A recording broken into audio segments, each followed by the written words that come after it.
Hola, ¿qué tal? Bienvenidos a un nuevo programa de El Buscador. Yo creo que si nos hubieran dicho hace 10, 12, 15 años a lo sumo que íbamos a poder elegir nuestro sexo o nuestro género, simplemente yendo al registro civil y en menos de 10 minutos podíamos pasar de ser hombres a mujeres y viceversa, o si nos hubieran dicho que hay gente que se plantea reescribir las novelas de Agatha Christie porque, claro, son racistas, ¿no? Eh, o si nos hubieran dicho, por ejemplo, que la Asociación de Padres de la Escuela Taber de Barcelona decidió retirar 200 libros infantiles, entre ellos Caperucita Roja, porque no tenían perspectiva de género, y que la Bella Durmiente inculca la cultura de violación, la Bella Durmiente, pues eso que pensábamos que era un cuento bonito, resulta que inculca la cultura de violación porque el príncipe besa a la chica sin su consentimiento mientras ella duerme. Como les decía, si nos hubieran dicho esto hace 10, 12, 15 años, pensaríamos que esto no iba a llegar.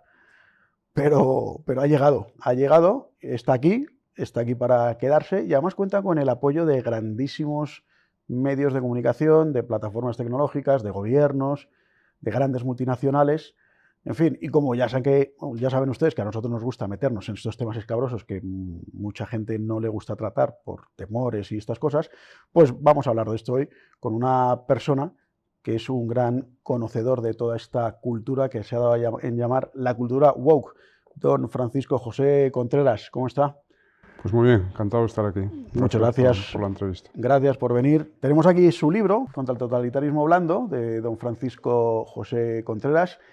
Él es catedrático de Filosofía del Derecho en la Universidad de Sevilla.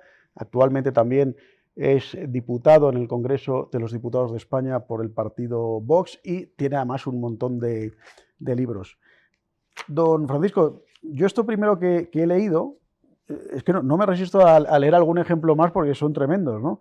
En Inglaterra, grupos de estudiantes africanos, asiáticos y blancos progresistas han pedido que se elimine del programa a Platón, a Kant y a otros filósofos porque eran viejos hombres blancos.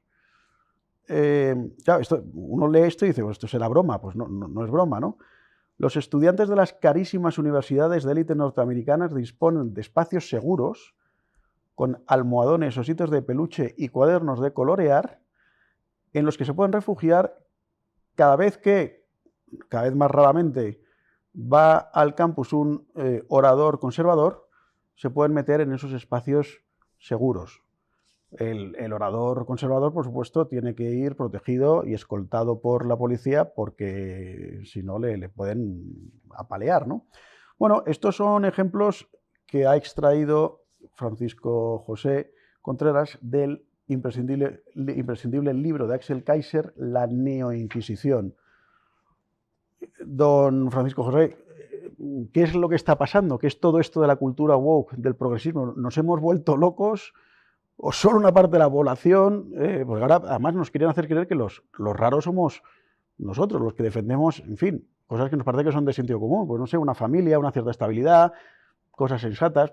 Nos quieren hacer creer que ahora los raros somos nosotros. ¿Qué es lo que está pasando? Bueno, está pasando que esta visión del mundo a la que hemos encontrado este rótulo de woke que nos regala el mundo anglosajón, porque en España solemos decir progresista, pero yo siempre me resistía a utilizar el adjetivo progresista, que parece que tiene una connotación positiva, Sí. automática, ¿no? Entonces, esto de woke nos viene muy bien. Pues es la nueva ideología, la nueva religión de Estado que es impuesta no solo por el Estado, sino también por todos estos actores sociales que enumerabas antes, ¿no? Grandes empresas, plataformas tecnológicas, televisiones, directores de cine, a veces incluso las iglesias, la universidad, por supuesto, la escuela. Y por eso he titulado el libro Contra el totalitarismo blando, porque me parece que cabe hablar de una deriva hacia una situación totalitaria. Algunos me dicen que el título es contradictorio, porque dan por supuesto que el totalitarismo, por su propia naturaleza, tiene que ser brutal, no puede ser blando, ¿no? Totalitarismo blando sería un oxímoron, como círculo cuadrado. Otros me dicen que es una exageración, es desmesurado hablar de totalitarismo, porque, de nuevo, asocian totalitarismo necesariamente con el Gulag, Claro. con Siberia, etcétera, ¿no? Pero realmente a mí me parece que lo que define al totalitarismo no es la brutalidad, sino la totalidad, como su propio nombre indica. Totalidad en el sentido de un poder total que no reconoce límites morales o jurídicos, que se considera investido de una misión sagrada y que es portador de una ideología oficial que se intenta imponer a la sociedad. Y se impone no necesariamente por medios brutales, sino, como ocurre ahora en el siglo XXI, por medios quizás más sutiles, pero no por ello menos eficaces, quizás incluso más eficaces que los del totalitarismo clásico. Cuando digo totalitarismo clásico, quiero decir el totalitarismo del siglo XX, Claro. nazi o soviético, ¿no? Pero ahí sí que es verdad, lo dice usted al principio del libro también, ¿no? Que a lo mejor hay gente que dice, oiga, pero qué barbaridad dice, si vivimos en democracia, si hay libertad de expresión, si tenemos derechos, si los políticos cada vez nos dicen que estamos conquistando más derechos sociales, ¿cómo es que estamos viviendo en un totalitarismo, ¿no? A lo mejor les puede parecer un tema excesivo. Y es como muy difícil convencer a la gente, a una gran mayoría, de que efectivamente, por ejemplo, de que el tema de la libertad de expresión ni muchísimo no está garantizada, que hay unos intereses de unos monopolios y unas oligarquías informativas que es una cosa tremenda, pero la gente parece que no lo ve. Y por eso le puede parecer excesivo, entiendo, ¿no? Sí, también hay que matizar que se trata de una deriva hacia el totalitarismo, no de una situación consolidada. Estamos en riesgo de totalitarismo o en proceso de totalitarismo, ¿no? Pero sí, indudablemente la libertad de expresión está siendo vaciada de contenido, está siendo erosionada. A veces incluso las plataformas tecnológicas, las empresas privadas, le hacen a los gobiernos woke el trabajo sucio. Por ejemplo, después de la lamentable incursión en el Capitolio de Estados Unidos, el famoso asalto al Congreso norteamericano el 6 de enero de 2021, Twitter, Facebook, etcétera, cerraron decenas de miles de cuentas conservadoras, aprovechando y habían cerrado la de Trump la previamente. ocasión, incluida la del presidente de Estados Unidos, que todavía lo era en enero de 2021. Esto es algo que los gobiernos no se atreverían a hacer. Claro, Sin pero embargo, ellos lo que dicen, y la verdad es que su argumentación muchas veces resulta muy convincentes, al menos para una porción de población, para sus seguidores. Claro, el peligro eso de la extrema derecha, de los conservadores, los ultras, etcétera, pero luego muchas veces parece que la violencia solamente viene de una parte, que es precisamente de su parte, de los que no piensan como ellos, ¿no? claro, por supuesto. Y además la violencia en aquella ocasión fue muy relativa, aquello fue más una charlotada que un golpe de Estado, ¿no? Sí, vamos, es la demonización del discrepante, es la coartada para ese vaciamiento práctico de la libertad de expresión, que sigue siendo reconocida teóricamente, pero en la práctica va siendo vaciada de contenido. Y es muy peligroso, además, esto del etiquetaje, es decir, es una de las características del totalitarismo blando. Al discrepante no se le envía a Siberia, no se le envía a Auschwitz, pero se le etiqueta, se le estigmatiza como ultra, fascista, machista, racista, etc. Yo le quería preguntar eso, ¿cuáles son las características de este totalitarismo blando? Sí, pues precisamente esta es una de ellas. Es decir, la sanción con que se amenaza al disidente ya no es la muerte o la prisión, sino el etiquetaje, el etiquetaje descalificador. Ahora bien, paradójicamente, ¿cómo decir? El miedo a ser llamado ultra, racista, etcétera, puede ser más intimidatorio que el miedo a que te manden al gulag. Es decir, el etiquetaje puede conseguir lo que no consiguieron ni la Gestapo, ni la KGB, etc. Porque la propia brutalidad del totalitarismo clásico generaba una mística de la resistencia, una épica de la resistencia, como demuestra el fenómeno de los disidentes soviéticos, que toda la brutalidad de Stalin no consiguió erradicar y que al final triunfaron, porque Claro. realmente la Unión Soviética, más que derrotada por Occidente, implosionó desde dentro, ¿no? Minada desde dentro y minada precisamente por esta resistencia que todos los gulags no consiguieron erradicar. En cambio, el miedo a que te llamen facha sí hace que muchos que no comulgan con todo esto se autocensuren en público. Claro. Especialmente en la universidad, por ejemplo. ¿Quién en la universidad se atreve a discrepar de los nuevos dogmas? Pues cada vez menos. Y sin embargo, en la universidad, pues los profesores funcionarios por lo menos tenemos la tenure, tenemos la plaza asegurada, ¿no? Y la libertad de cátedra reconocida por las leyes. Es decir, tenemos una libertad teórica que nos permitiría discrepar sin ningún miedo a las consecuencias, y sin embargo nos autocensuramos, o se autocensuran muchos profesores. O sea, el totalitarismo blando, precisamente porque es blando, puede resultar más eficaz. Por otra parte, una de las cosas que digo en el libro también es que en el totalitarismo clásico, es decir, el nazi, el soviético, no se dio esta colusión, esta cooperación de tantos actores sociales predicando todos lo mismo. El totalitarismo clásico fue un fenómeno sobre todo estatal, el Estado comunista o el Estado nazi adoctrinando a la población. En cambio, ahora, como has dicho tú antes, tenemos a las grandes empresas alineadas con la misma ideología y publicitándola y aplicándola ellas mismas en su política de personal. Todos tienen un departamento de diversidad, todas tienen directrices de diversidad, la selección de su personal. Por eso digo, una de las cosas que digo en el libro es que la diversocracia está desplazando a la meritocracia, y esto va a tener consecuencias letales, para empezar, para las propias empresas, que necesitan ser eficaces. Si en lugar de seleccionar a los más competentes, seleccionan a la gente por su sexo, su raza, su orientación sexual, eso va a afectar a su competitividad. Eso lo ha llamado diversocracia, es un buen término. Diversocracia. La diversocracia está destruyendo a la meritocracia, tanto en las empresas como en la administración o en las universidades. Aquí van por delante las universidades norteamericanas, pero va a llegar, o está llegando ya, inevitablemente también a las europeas y las españolas, ¿no?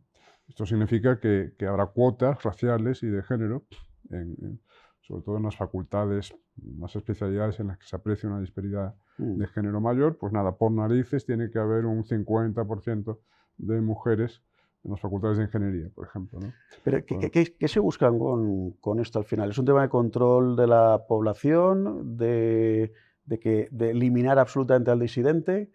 ¿Qué es lo que se busca? Porque al final, o sea, quiero decir, es que son tales disparates que yo, o sea, volviendo a lo que usted decía antes, por ejemplo, el tema de los nazis y, bueno, claro, los nazis, por ejemplo, logran satanizar dentro de la sociedad alemana la figura del judío, ¿no? Como el causante de todos los males, etcétera. Entonces la propia población muchas veces tenía ese odio hacia los judíos alimentado desde el poder, ¿no? Aquí se alimenta el odio en nombre de la diversidad de precisamente quien se atreve a cuestionar y a pensar distinto, ¿no? ¿Qué es lo que buscan al final? ¿El control? Bueno, ¿dinero? ¿Poder? ¿Un poco todo? Lo que buscan es realizar la justicia social, dicen ellos. Yo veo el wokismo, lo veo como una forma de neomarxismo, una evolución del marxismo, ¿no? El marxismo siempre buscó dividir a la sociedad en grupos enfrentados, declarar a unos opresores y otros oprimidos, y enfrentarlos entre sí y asumir la representación de los supuestamente oprimidos. Pero eso el marxismo clásico lo utilizaba en clave de clase social, la lucha de clases como motor de la historia, y el neomarxismo woke, sin renunciar del todo a la idea de lucha de clases, lo declina de otra forma, ¿no? En clave de lucha de sexos, lucha de razas, lucha de orientaciones sexuales, de tal forma que el wokismo viene a ser un marxismo calidoscópico, en el sentido de que se multiplican al infinito los criterios de división y de enfrentamiento. Por eso es tan tóxico, porque realmente al final te resulta una guerra de todos contra todos, ¿no? Claro. No solo ricos contra pobres, sino también hombres contra mujeres, heterosexuales contra homosexuales, cisexuales contra transexuales, blancos contra negros, etc. O sea, lo veo como una forma de neomarxismo, aunque también puede haber unos componentes de neoliberalismo, ¿no? O de degeneración del capitalismo. Y el gran misterio es cómo por qué las grandes empresas están abrazando esta forma de marxismo. Las grandes empresas son necesitan el capitalismo, ¿no? Son los protagonistas del capitalismo, se han enriquecido gracias al capitalismo, sin embargo están propugnando y aplicando una forma de neomarxismo. Pero quizá es porque cuanto el más rota... El misterio del capitalismo woke. Sí. Sí, o sea, pero yo ahí, fíjate, lo veo a lo mejor más lógico en el sentido de que cuanto más rota y fragmentada está la persona, más fácilmente manipulable es y más consumista es. Entonces, puedo entender que por ahí, evidentemente, porque claro, cuando tienes una persona, bueno, pues absolutamente vaciada de sentido, pues busca llenarlo de algún modo. Y ese modo, pues muchas veces es el materialismo más básico y el consumismo en fin, el hedonismo, ¿no? O sea, solo podría entender que quizá va más por ahí, ¿no? Sí, ya sé que se da muchas veces esta explicación, pero yo no la comparto. Yo no creo que resulte más consumo, más consumismo de la aplicación del wokismo, ¿no? Como dije antes, las empresas están perjudicando a sí mismas, porque ya no están seleccionando a los más capaces, sino a los más diversos, y eso va a afectar a su eficacia, a su competitividad. O sea que es una forma de suicidio a largo plazo.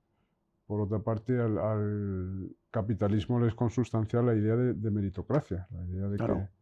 que el sujeto...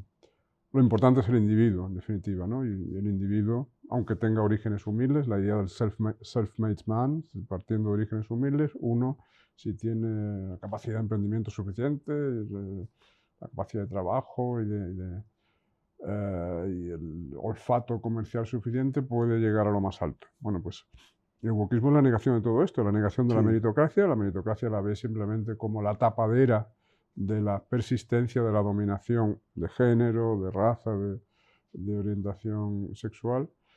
Y el wokismo, en definitiva, niega al individuo y lo disuelve en el grupo de turno. Es decir, el hecho de ser mujer, ser varón, ser homosexual, ser heterosexual, ser blanco, ser negro, parece que predetermina las opiniones, los intereses, las necesidades de la persona. De forma que la persona no es realmente un individuo, es simplemente un ejemplar del arquetipo sexual o racial o de clase correspondiente, ¿no? Entonces, no me convence la explicación del consumismo. Yo creo que lo que ocurren varias cosas, ¿no? Una de ellas es que estos superempresarios tipo Bill Gates, Jeff Bezos, etcétera, como que se sienten culpables de ser tan ricos, entonces necesitan expiar ese supuesto pecado de la riqueza, y la forma de expiación que encuentran es, pues eso, aplicar la teoría de la justicia social ambientalmente dominante en un momento histórico que se trate. Entonces, ahora mismo es el wokismo, pues ellos hacen woke para hacerse perdonar ser tan ricos. O para hacerse perdonar, o yo insisto, a lo mejor para vender más en el sentido de una empresa que hoy en día no se presente como ecosostenible, bueno, como la mentalidad de gran parte de la sociedad ya ha ido hacia ese ecofanatismo del que habla usted también en el libro, pues a lo mejor le dejan de comprar. Entonces, con lo cual, o sea, a mí me ha sorprendido mucho ver cómo desde los años seguramente 90, finales de los 90, muchas empresas petroleras han invertido y han hecho un grandísimo esfuerzo por aparentar como unas verdes, empresas tremendamente ecológicas, cuando son precisamente el paradigma de la contaminación. Y sin embargo, vas a llenar el depósito de gasolina y no sé, parece que estás echando flores en vez de combustible, porque te hacen creer que estás colaborando con el medio ambiente, etcétera, etcétera, ¿no? Yo creo que al final necesitan disfrazarse de algo en lo que les da realmente bastante igual, pues para seguir vendiendo. Me parece que podría ser por ahí. Yo creo que no están absolutamente nada convencidos de que eso vaya a ser así. Sí, con eso estoy de acuerdo. Pero tú decías antes que necesitan romper a la persona porque la persona Sí, rota consume más. Eso no lo veo.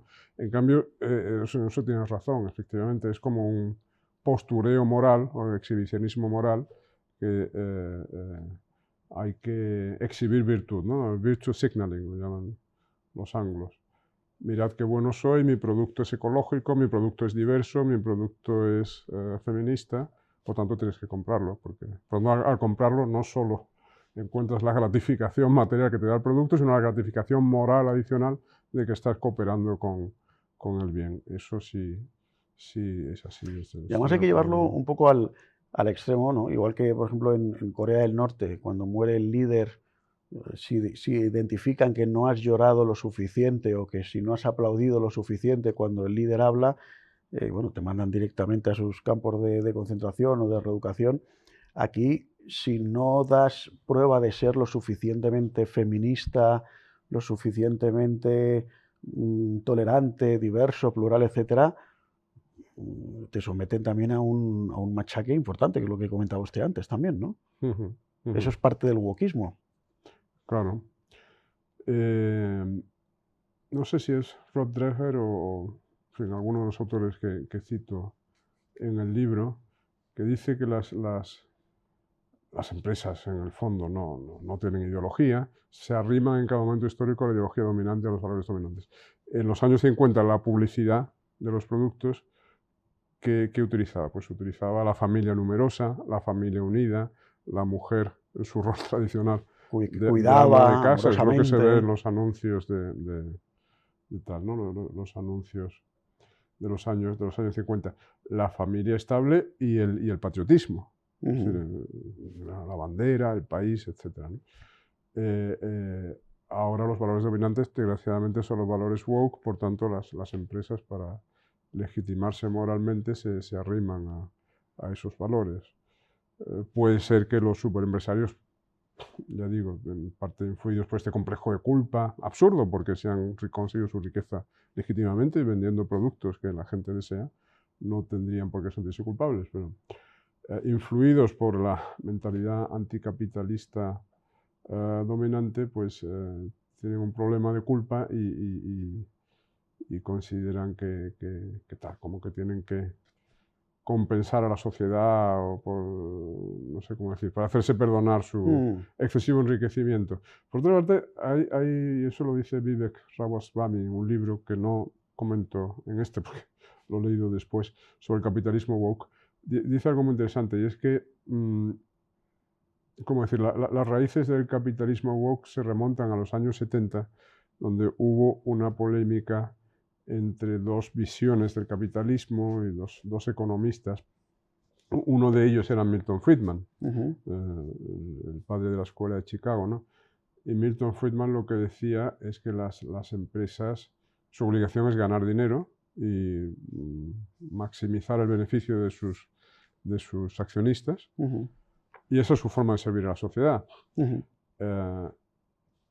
Y bueno, y Adam Smith ya explicó con su metáfora de la mano invisible que cuando un empresario busca su propio beneficio, también de manera indirecta, de manera paradójica, está beneficiando a la sociedad, porque necesita maximizar la relación calidad-precio de sus productos, ofrecer productos lo mejor posible, por un precio lo más bajo posible. De esa forma, él se enriquece, pero también está beneficiando a sus consumidores, ¿no? El empresario, las empresas benefician a la sociedad no directamente, mediante, digamos, un activismo moral visible, sino paradójicamente mediante... O sea, que tienen que hacer... Satisfaciendo necesidades. Satisfaciendo necesidades, pero, claro, buscando su propio beneficio, ¿no? Eso es lo que decía Milton Friedman, que es lo de Adam Smith. Y le respondió un entonces joven economista, en 1973. Y a la idea del shareholder capitalism, que es lo que defiende Milton Friedman, el capitalismo de accionistas, la empresa lo que tiene que hacer es maximizar el beneficio para sus accionistas, opuso la idea del stakeholder capitalism, es decir, las empresas no solo tienen que beneficiar a sus accionistas, sino también a sus trabajadores y también a la sociedad en general, pero no mediante esa vía indirecta de la mano invisible que decíamos antes, sino mediante algún tipo de compromiso social directo, ¿no? De ahí surgió la idea de la responsabilidad social corporativa, por ejemplo. Llevamos décadas con las empresas haciendo responsabilidad social corporativa. Es decir, que la empresa tiene que ser algo más que una máquina de ganar dinero y tal. Bueno, ¿Sabes quién era ese economista, joven economista, que dijo lo de la responsabilidad social corporativa? Era Klaus Schwab. ¿Sabes quién es? Es el presidente del Foro Económico Mundial. Ah, hombre. Es decir, ahí surgió el Foro de Davos para desarrollar esta idea y promover esto, promover el capitalismo ético, el capitalismo socialmente responsable. ¿eh? Empresas que no se limitan a ganar dinero, sino que quieren beneficiar directamente, no paradójicamente de la manera de la mano invisible, a la sociedad. ¿Y cuál sería el problema de este capitalismo más amable, digamos, o que busca fomentar esta responsabilidad El problema es que social? Adam Smith tenía razón, yo creo que Adam Smith y Milton Friedman tenían razón, y Klaus Schwab y los del capitalismo ético nos han traído el monstruo del capitalismo woke, porque efectivamente la forma de beneficiar directamente a la sociedad, que se considera válida en la actualidad, es eso, incrementar la ratio de mujeres como sea, redimir a las mujeres de su supuesta opresión, redimir a la raza distinta a la blanca de su supuesta opresión, redimir a los homosexuales de su supuesta opresión, y ese es el absurdo en el que estamos Sí. ahora, ¿no? O sea, que la empresa se Todo por convierta la pretensión de hacer el bien, sí, tal, porque que se convierta en agente de cambio, ¿no? De algún modo agente de la cambio, empresa que antes se exactamente. limitaba a facilitar productos o servicios y ahora que se Exactamente. convierta en un agente de cambio, ¿no? Y es Sí. verdad que lo vemos lo decía alguien, bueno, se ha dicho en numerosas ocasiones cuando es el día del orgullo gay, luego semana del orgullo gay, luego mes del orgullo gay, ya vamos camino del año del orgullo gay, pero que, digo, bueno, pero qué opresión, si es que uno va por la calle y absolutamente todas las tiendas y todos los grandes comercios, etcétera, durante esos días exhiben la bandera multicolor, ¿no? O sea, en fin, parece que es una pieza más dentro del puzzle del capitalismo, ¿no? Claro, ese es el problema de fondo, que es una visión de la sociedad falsa, basada en mentiras. Es mentira que las mujeres en Occidente, no digo en Afganistán o en Somalia, ahí sí, pero en Occidente hace décadas que las mujeres no están discriminadas ni oprimidas, tienen exactamente los mismos derechos que los hombres. Lo mismo podríamos decir sobre las razas o sobre las orientaciones sexuales, ¿no? Luego, todo se basa en una mentira, la mentira de la opresión de las mujeres y tal, y de los negros y de los homosexuales por el varón blanco heterosexual. Por tanto, es la mentira que tenemos que desmontar los que queremos resistir a esto. ¿Y cómo se hace eso? Pues se hace razonando, argumentando. Yo lo intento con este libro, ¿no? Buena parte del libro, como habrás visto, está dedicado a desmontar. Es que muchos no quieren razonar. Muchos no quieren razonar. O sea, quiero decir, usted por el simple hecho, por ejemplo, ahora mismo de ser diputado de Vox, ya algunos dirán, no, yo con usted no quiero hablar porque usted es fascista, homófobo, no sé qué, no sé qué, no sé qué. Sí, y a tu argumentación responden con etiquetas. Claro. Entonces... eres un ultra, eres sí, un machista. Por el simple hecho, le digo a usted, pero también... o no tengo derecho a argumentar lo que argumento, claro, porque es ofensivo, claro, para las minorías. Entonces realmente es muy difícil, ¿no? O sea, en el momento en que tú pues, demuestras una serie de convicciones, las quieres argumentar, no, es que contigo no se puede argumentar. Yo, pues si yo quiero argumentar y no quieren, ¿no? O sea, no es fácil, ¿no? Hablar con un woke de estos y tratar de buscar la verdad. Efectivamente, no hay unas bases comunes sobre las que basar el diálogo, sino que, por otra parte, ellos van... Y la prueba es que ni siquiera acuden físicamente a los debates. Es decir, no quieren debatir con nosotros. En el Congreso no hay debate, sino que ahí, a los intentos nuestros de argumentar, ya digo, se responde con descalificaciones y entonces... Y lo más preocupante es que en las encuestas se ve, por ejemplo, que cada vez más jóvenes afirman que la libertad de expresión no es un valor absoluto y que no se puede opinar cualquier cosa, no se puede... Es decir, jóvenes partidarios de restringir la libertad de expresión, como está ocurriendo en las universidades, donde, como tú dijiste antes, sobre todo las anglosajonas, ya los profesores o los conferenciantes conservadores no pueden expresarse porque van a reventarles la conferencia, ¿no? Sí, ya ha habido casos, lo hemos visto también en países, sobre todo anglos, efectivamente, donde un alumno pide que se le trate con el pronombre masculino o femenino, el profesor le sigue llamando por su pronombre que corresponde a su naturaleza y le han llegado a destituir al profesor por no respetar la sensibilidad del alumno que se considera él o ella o ella. O sea, Sí, lo que pasó con Jordan Peterson, a quien dedico un Sí, capítulo. efectivamente, Jordan Peterson fue uno de ellos, ¿no?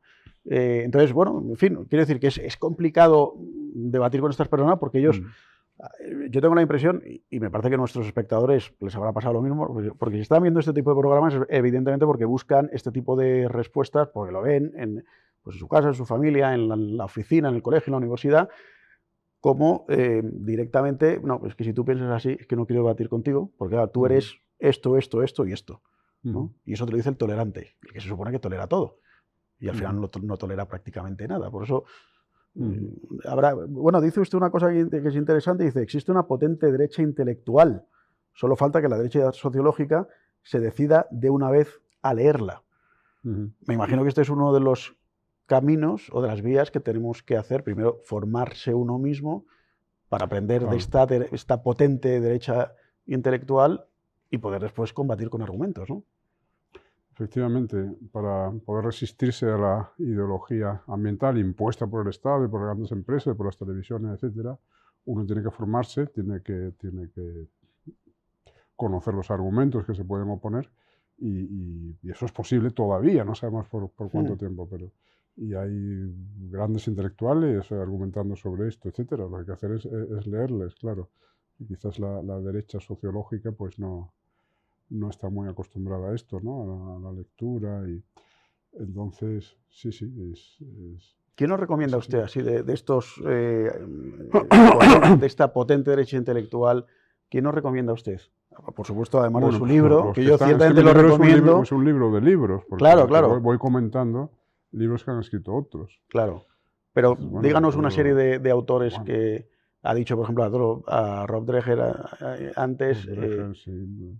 Pues el libro que cité hace un momento es de Vivek Ramaswamy, y acabo de dedicarle un artículo el otro día en el debate, en la sección de ideas del debate, el digital.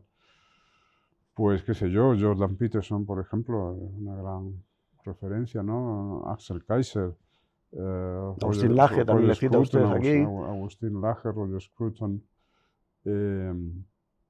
Jamie Bragg, le dedico algún capítulo. También le dedico un capítulo a Alicia Rubio, sus libros sobre feminismo. Alicia Rubio nos presentó el otro día su último libro, que es sobre el tema de la pederastia, o cómo están preparando el camino ya para la legalización de las relaciones sexuales con menores.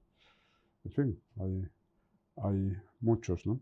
Eso que usted dice, que se está preparando el camino hacia la pederastia, es un tema que yo al menos he escuchado oír hablar recurrentemente desde hace un tiempo. Parece imposible que se pueda llegar o que podamos llegar a ver que un señor de 60 años se case o tenga algo con una niña de 10. O sea, ¿usted de verdad cree que vamos a llegar a ver eso? No sé si llegaremos a verlo. Ya hubo un intento en los años 70, la revolución sexual de los años 60 y 70. Llegó a haber un manifiesto en Francia, suscrito por grandes intelectuales progresistas del momento, como Jean-Paul Sartre, Simone de Beauvoir, etcétera, que pedía esto, pedía la derogación de la edad del consentimiento, que no hubiera límites legales de edad para las relaciones sexuales, ¿no?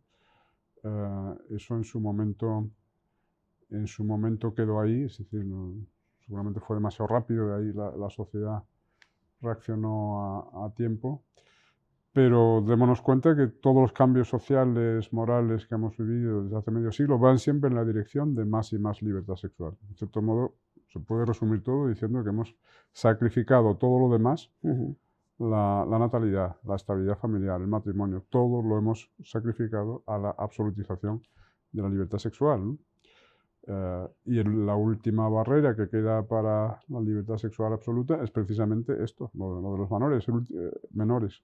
Es el último tabú, no quedan ya tabúes sexuales. Entonces, yo no he leído todavía el libro de Alicia, no acaba de publicar, pero ella ha estado investigando y bueno, será interesante e inquietante ver lo que ha encontrado.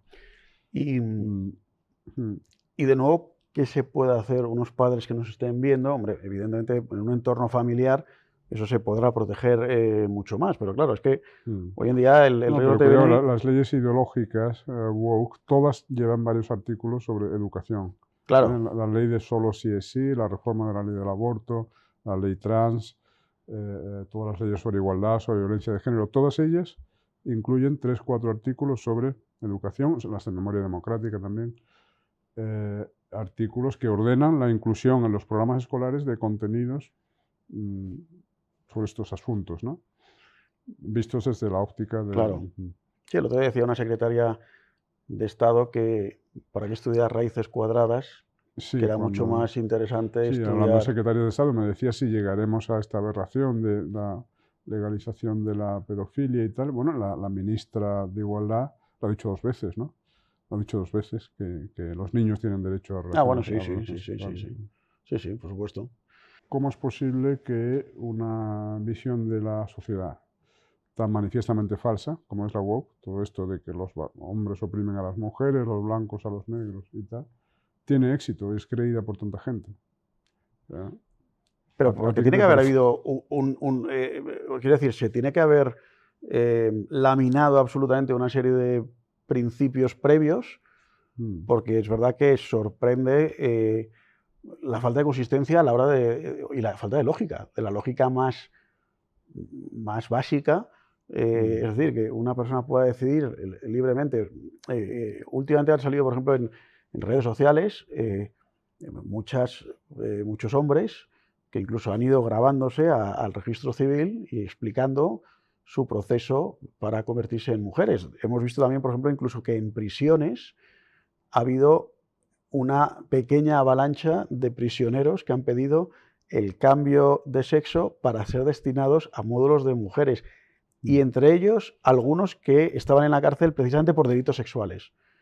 Entonces, hombre, yo creo que es una cosa como tan obvia que es sorprendente que haya una parte importante de la sociedad que no lo vea, o lo que hemos visto en España con la reciente ley del sí es sí, como cerca de 800 a estas horas, a lo mejor luego crece, esperemos que no, cerca de 800 violadores se han visto beneficiados por las reformas de las leyes de los que supuestamente son los feministas, ¿no? O son las feministas. Y sin embargo hay gente que no es Sí, capaz de claro. ver esto, ¿no? Pues esa es la gran cuestión, cómo a pesar de esas contradicciones obvias que estos activistas aprovechan, hurgando las contradicciones, a pesar de todo eso, tanta gente sigue creyendo en esto, tanta gente sigue creyendo en los dogmas feministas, LGTB, antirracistas, entre comillas. Yo tengo una teoría sobre esto, y es que el wokismo apela simultáneamente a lo mejor y lo peor de la naturaleza humana. Lo mejor de la naturaleza humana es la aspiración a ayudar al débil, a ayudar a las víctimas, y en la tradición cristiana precisamente la figura de la víctima pues es Sí, fundamental, ¿no? Pues, Cristo mismo ofreciéndose como víctima. Entonces, especialmente entre los jóvenes que no, con razón, aspiran a algo más en la vida que ganar dinero, tener bienestar, tener éxito profesional, buscan una forma de sentido, buscan un sentido vital que vaya más allá del éxito material y tal, pues encuentran en el wokismo una respuesta. Yo quiero ayudar a los demás, pues bien, el woke te dice que la víctima de nuestra sociedad es la mujer, es el negro, es el homosexual. La militancia woke está respondiendo a esta necesidad de sentido existencial, esta necesidad de lo mejor de la naturaleza humana. claro, Pero apela también a lo peor. ¿Y qué es lo peor en la naturaleza humana? Pues la aspiración no a ayudar a las víctimas, sino a ser uno mismo víctima. claro. Es el wokismo aprovecha el resorte de la autocompasión y la tentación de la autovictimización. Todos deseamos creernos víctimas, porque si yo soy víctima, ¿eso qué significa? Que no soy responsable de todo lo que ha ido mal en mi vida. Claro, La responsable es la es sociedad otro, claro. machista, racista, etc. Entonces, si no aprobé aquella oposición, no fue porque no estudiara lo suficiente, es porque soy mujer y, claro, ya sabemos que vivo en una sociedad machista Claro, que penaliza a las mujeres. Si soy negro, pues igual, etc., ¿no?